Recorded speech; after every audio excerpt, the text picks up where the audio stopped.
আপনার কাছে কে যদি ভিক্ষা চায়, আপনারা বললো ভাই ভিক্ষা দেন, এটা বলে মোবাইলটা বের করে সে মনে করেন মোবাইল টিপতেছে, কি বলেন, আপনি কি তাকে ভিক্ষা দিতে মন চাইবে? মেজাজটা খারাপ হবে না?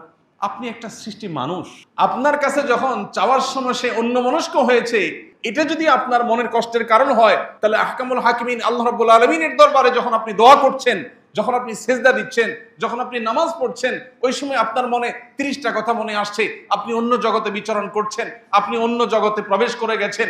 একদিকে বলতেছেন সুবহান রাব্বিয়াল আলা, অপরদিকে আপনার মনে আছে অন্য জিনিস। একদিকে বলছেন আল্লাহ আপনি আমাকে মাফ করে দেন, আপনার মনে আসছে অন্য বিষয়। তাহলে কিভাবে আপনি আশা করেন রব্বে কারীমের কাছ থেকে এই ভাঙাচোরা, এই ত্রুটিপূর্ণ, শতদা বিভক্ত, বহুদিকে মনোযোগ চলে যাওয়া এই দোয়া দিয়ে আল্লাহর কাছ থেকে আপনি মাগফিরাত পাবেন?